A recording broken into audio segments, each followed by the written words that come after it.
विशेषकर पलाली के हमारे सभी बुजुर्ग, बूथ अध्यक्ष शीला जी, इस पलाली गांव के मेरी पूजनी मेरी बहनों, माताओं, आदरणीय मेरे बुजुर्गों, और आज एक अलग सा एहसास दिलाने वाले मेरे नौजवान दोस्तों, मैं किन शब्दों से आपका शुक्रिया करूं, मैं किन लफ्जों से आपका धन्यवाद करूं, मेरे पास नहीं है। मेरे पास न वो शब्द हैं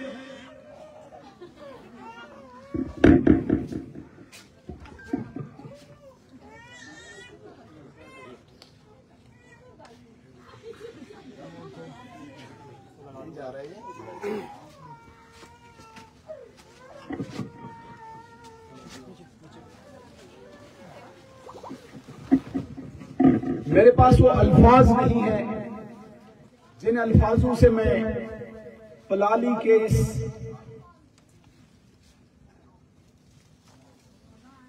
मोयनाग के शेषनाग के सुपुत्रों का स्वागत कर सकूं, धन्यवाद कर सकूं।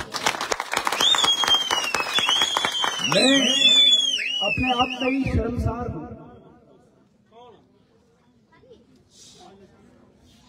और मैं काफी दिनों से सोच ही रहा था क्या पलाली जा पाऊंगा। आपका स्वागत है सर हमारे घर। क्या पलाली के बुजुर्गों, नौजवानों और मेरी माताओं बहनों में मेरे लिए वही प्यार है। मेरे मन में बहुत प्रश्न चल रहे थे, लेकिन जहाज से उतरने तक मैं देख रहा था कहां है मेरी वो माताएं बहनें, मेरे बुजुर्ग नौजवान दोस्त। लेकिन मैं जब इस धरती पे पहुंचा, जिस प्रकार से आपने मेरी गलतियों पे पर्दा रख के, जिस प्रकार से अपनी मां अपने बेटे की गलतियों को पर्दा रखती है और उसकी अच्छाइयों को सामने लाती है, ऐसा एहसास आज मुझे पलाली की इस धरती पे है। और मैं दोनों हाथ जोड़ के इन माताओं बहनों के सामने नतमस्तक होता हूं कि आज जिस प्रकार से सगे बेटे, सगे भाई के से ज्यादा आपने मुझे प्यार दिया है, मैं इससे आगे कुछ कहूंगा नहीं। लेकिन मेरे दिल के अंदर आज का ये दिन जिंदगी का एक अलग दिन रहेगा, ये मैं अपने आप से ही कह रहा हूं। मेरी माताओं, मेरी बहनों, मेरे नौजवान दोस्तों, मैं अभी दक्षिण के आखिरी कोने में था। क्याड़ नाला कहते हैं उसको, क्याड़। इस किश्तवाड़ विधानसभा का आखिरी पोलिंग बूथ वहां पे है, उसके उधर मड़वा है। वहां से मैं किब्बर नाला पे आया और किब्बर से मैं आपके बीच में आया। मेरे कंधों के ऊपर एक और बड़ी जिम्मेदारी दी है। सब लोगों को पता है ये अपने आप को पाडर का बेटा मानता। जब ये अलग विधानसभा थी भी नहीं, तब भी अगर हमें कोई ताकत, शक्ति, गुरूर था, वो पाडर ही था। इसलिए पाडर के अलावा इसने किश्तवाड़ सीट भी जीतवानी है। यह जिम्मेदारी मुझे मेरे समाज ने, मुझे मेरी पार्टी ने दी है। अब मैं वहां सारी ताकत लगा रहा हूं, लेकिन मन में सवाल हो रहे हैं। कोई मुझे बोल रहा है पाडर में ऐसा हो रहा है, पाडर में वैसा हो रहा है, अब पलाली में ऐसा हो रहा है, तो अंदर से फिर वही गदगद गदगद हो रहा है, कहीं सचमुच तो नहीं हो रहा। फिर अपने आप में ही अपने आप से ही बातें करता हूं, नहीं मैं तो इस पाडर का बेटा हूं, मुझे यहाँ का गुरूर है। ये बातें मैं हवा में नहीं कह रहा हूं या सियासी बातें नहीं कह रहा हूं, मैं दिल से आज कुछ बातें कह रहा हूं आपसे, और दिल से बातें करने भी आया।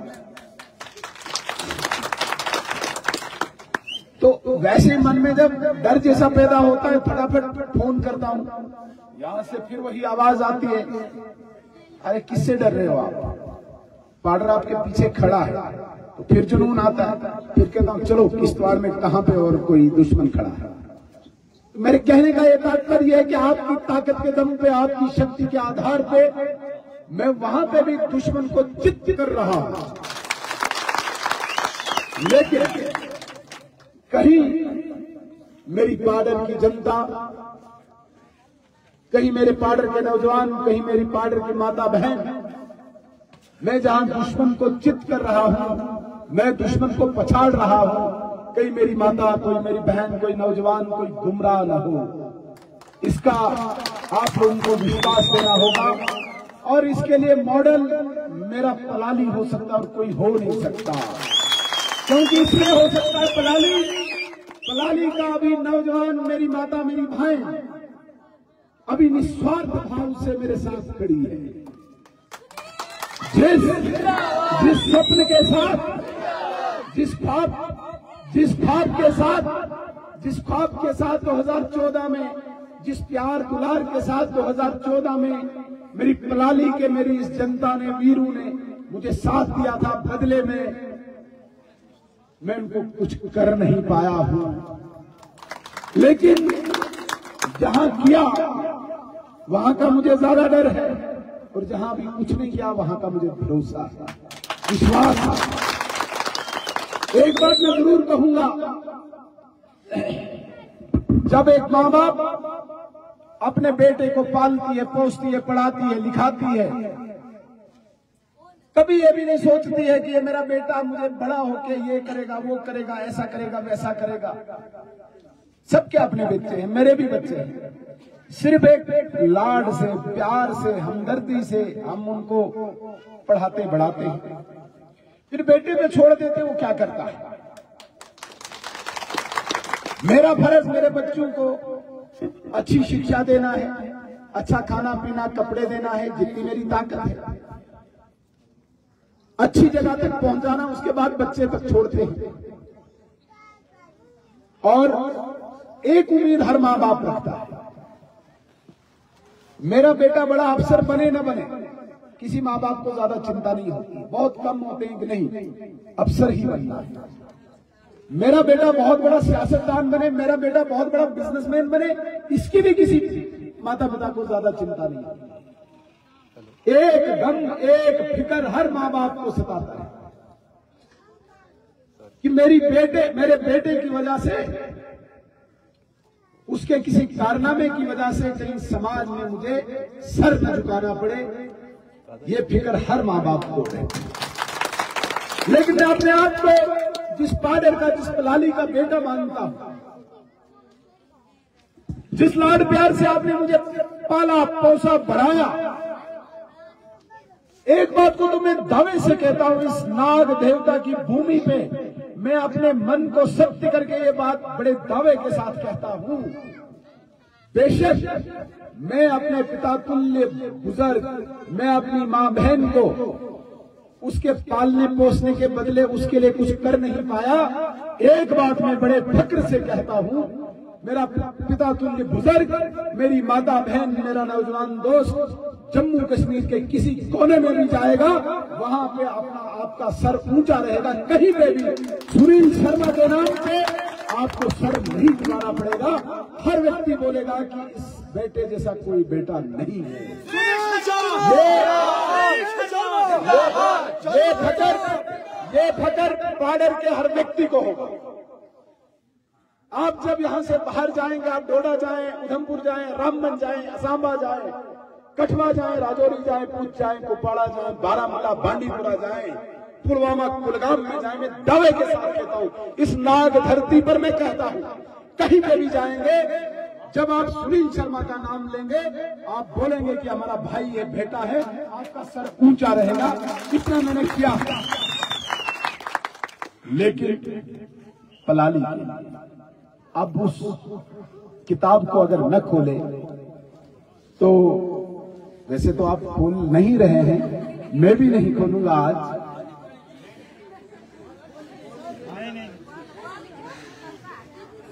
उसके लिए मैं सर झुका के पहले आपके चरणों में प्रणाम करता हूं, माफी मांगता हूं और मुझे पूरी उम्मीद है कि आप मुझे माफ करें।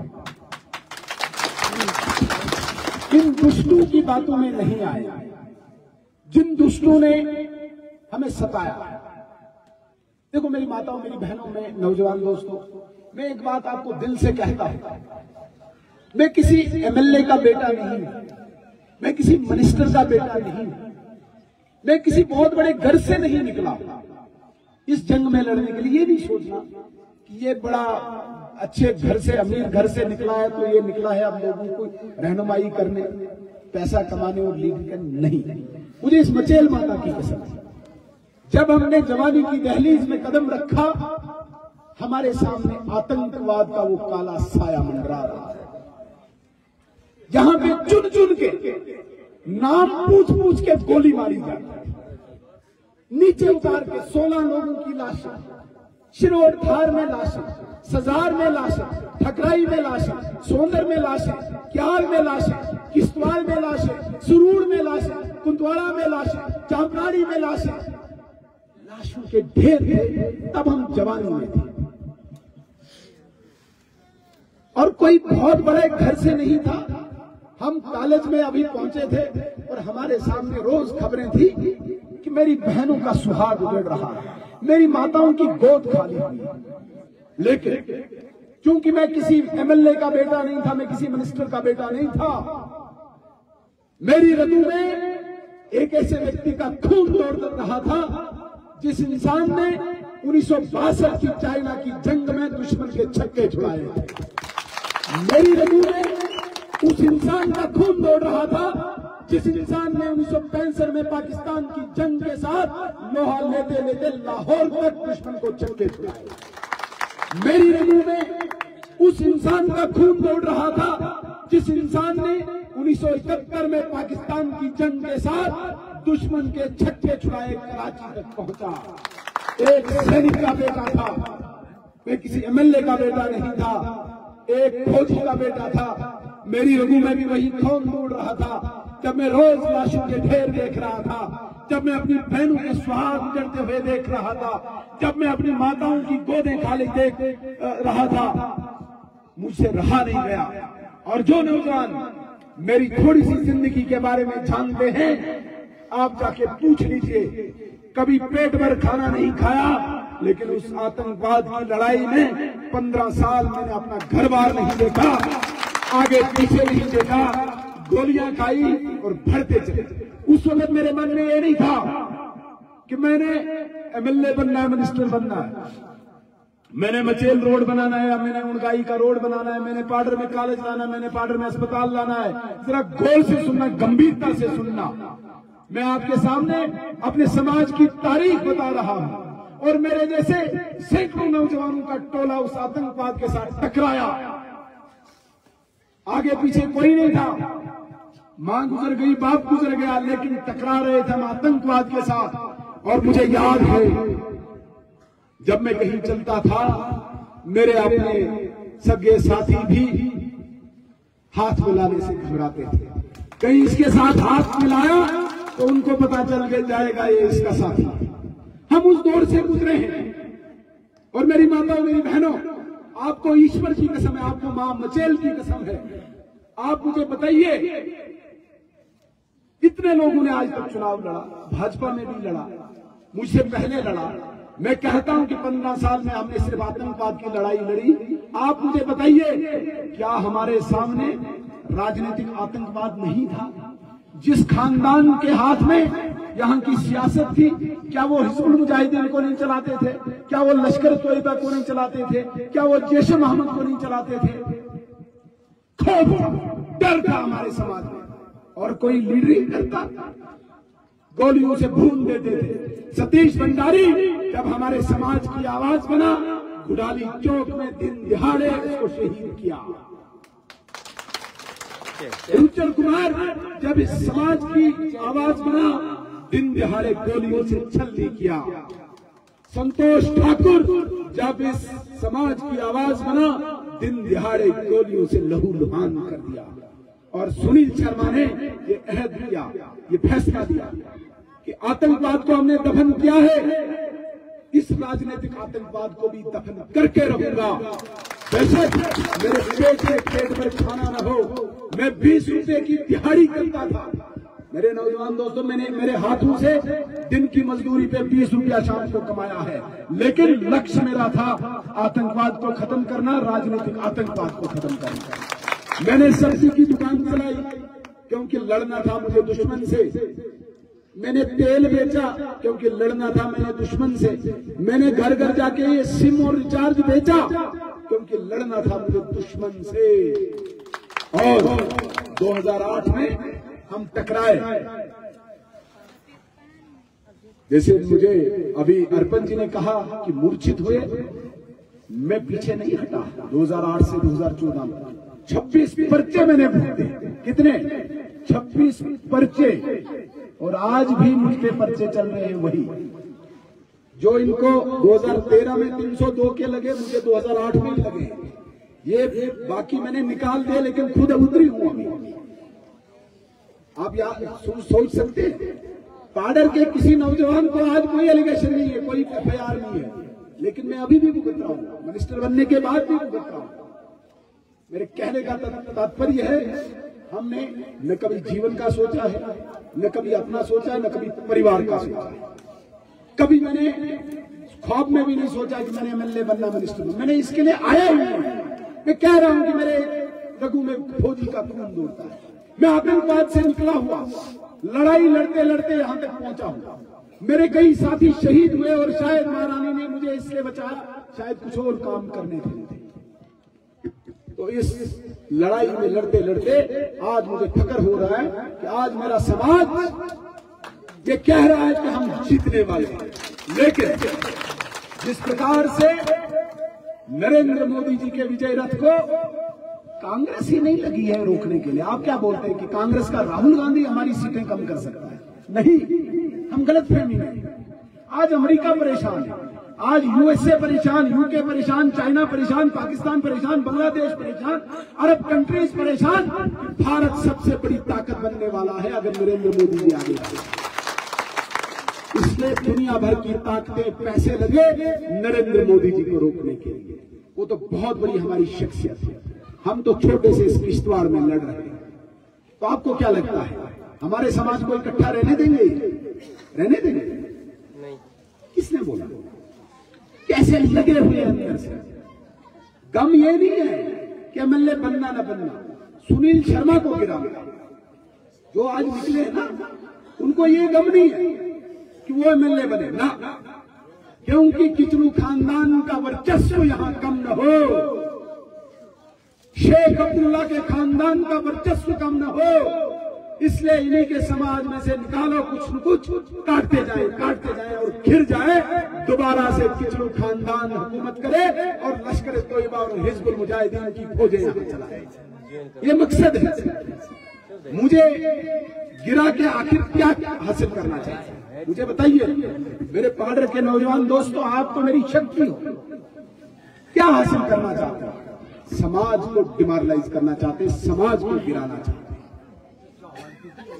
मैं एक समाज की लड़ाई लड़ रहा हूं और आखिरी दम तक लड़ूंगा। एमएलए बनना, मिनिस्टर बनना मेरे लिए कोई मायने नहीं रखता।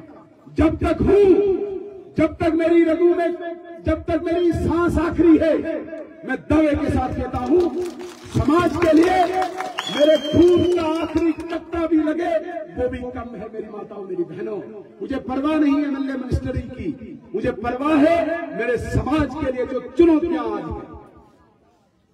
जिन चुनौतियों के लिए नरेंद्र मोदी जी अकेले डटे हुए हैं, जिन चुनौतियों के लिए मैं आपके पीछे हमेशा खड़ा हूं। जहां तक बात आती है पलाली के लिए, मेरे नौजवान दोस्तों, मैंने पहले कहा कि मेरे पास शब्द नहीं। भारतीय जनता पार्टी क्या करती है वो आप सबको पता। हमने अपने मंशूर में भी कह दिया, हम सरकार बनाने वाले हैं। एक तरफ से फारूक अब्दुल्ला ने कह दिया कि उनकी सरकार बनती है तो वो आतंकवादियों को छोड़ देंगे। दूसरी तरफ नरेंद्र मोदी जी ने कह दिया कि घर में जो भी बुजुर्ग माता है, किसी भी घर में सबसे बुजुर्ग माता जो है, सबसे उम्र में जो बड़ी है, उसके खाते में मैं 18,000 डालूंगा। एक तरफ से फारूक अब्दुल्ला ने कह दिया कि हम अलगाववादियों को वापस लाएंगे, दूसरी तरफ से भारतीय जनता पार्टी ने कह दिया 5 किलो की जगह 10 किलो मुफ्त अनाज हम सब गरीबों को देंगे। एक तरफ से फारूक अब्दुल्ला कहता है कि सरकार बनती है तो पत्थरबाजों को बाहर निकालेंगे, दूसरी तरफ से भारतीय जनता पार्टी ने कह दिया हम मुफ्त 2 सिलेंडर देंगे और किसान सम्मान निधि योजना के तहत 6,000 की जगह 10,000 देंगे। एक तरफ से फारूक अब्दुल्ला ने कह दिया कि जो आदि गुरु शंकराचार्य जी ने एक मंदिर स्थापित किया था श्रीनगर में,